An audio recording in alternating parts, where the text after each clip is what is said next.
ሊቁ አባታችን ቅዱስ ዮሐንስ አፈወርቅ እሰግድለኪ ብሎ ከሰገደላትና ካመሰገናት መጥምቀ መለኮት ቅዱስ ዮሐንስ በእናቱ በቅድስት ኤልሳቤጥ ማኅፀን ሆኖ ከሰገደላት ሊቀ መላእክት ቅዱስ ገብርኤል አብሳሪው መልአክ ለእርሷ ዜናን ለመናገር ሲታጠቅ ሲፈታላት ከነበረ እኛ ድውዮችማ እንዴት አናመሰግናት፣ አናወድሳት፣ አንሰግድላት? መምህራችንን እስኪ ሰምተናቸው እንምጣ። ኦርቶዶክሳውያን የተዋሕዶ ልጆች ተአምረ ማርያም ሲነበብ በኦሾ አይን አይነበብም፣ በሶቅራጥስ አይን አይነበብም፣ በፍቅር እስከ መቃብራን አይነበብም። የድንግል ማርያም ተአምር የሚነበበው በማርያማዊ አይን ነው፣ በንጽህና አይን ነው፣ በሃይማኖት አይን ነው። እኔ ድንግል ማርያምን ውዳሴ ማርያም ስደግም ጥርግርግ አድርጌ ጭንቅላቴን ሰማይ ልኬ ነው የምደግመው። እኔ ቅዱስ ነኝ እያልኳቸው አይደለም፣ እንዳትሳሳቱ። እኔ እንደናንተው ምናልባት በእውቀት ከእናንተ እንበልጣለን፣ ምንም አንገናኝ። ይህንን እንዳይሸውዷችሁ።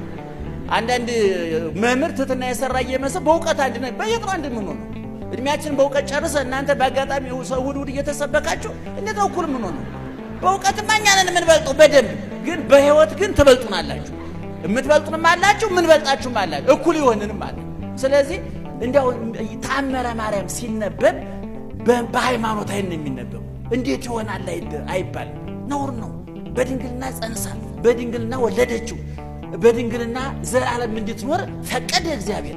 እንዲያው በድንግልና እንድትኖር በጸሎት አግዙኝ አላለ? ምን አገባንኛ? በምጽዋት አግዙኝ አላለ? ምን አገባኛ? እንዲያው ቤትህን ልቀቅልኝ አላለ?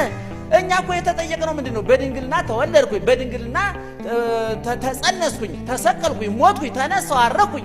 እሷም በድንግልና እየኖረች ነው። እንድትጸልይልህ እንድትለምንልህ እናቴም መድቤልሃለሁ ሲል ኧረ ጌታዬ ብሎ እጅ ነስቶ መቀበል ሲገባ ቀዥቃዣ በሽተኛ አለ፣ ለሐኪሙ የማይመች ገርማችሁ። መርፌ ይባላል። ሰውየው ዝጣቱ ላይ ቁስል ወጥቶበት መርፌ ሐኪሙ ሄደና መርፌ ያዝለታል። እንግዲህ እዚህ ጋር ጣታችን ላይ ያለው ቁስል የት ነው የምንወገው? እዚህ ጋር ነው የምንወገው። እና በሽተኛው ጣቱን በሽታውና መርፌው ተራርቆበታል። ሰምታችሁኛል? መርፌው እዚህ ነው፣ እንዴት አድርጎ ነው የሚደርሰው ብሎ ተጨቋል። ምን አገባህ አንተ? አንተ እኮ በሽተኛ ነህ፣ ዶክተር አይደለህ።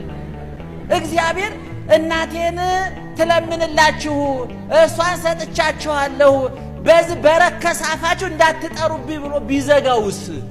እኔም መብርሃን ነው የምላችሁ፣ ቢዘጋውስ አፋችን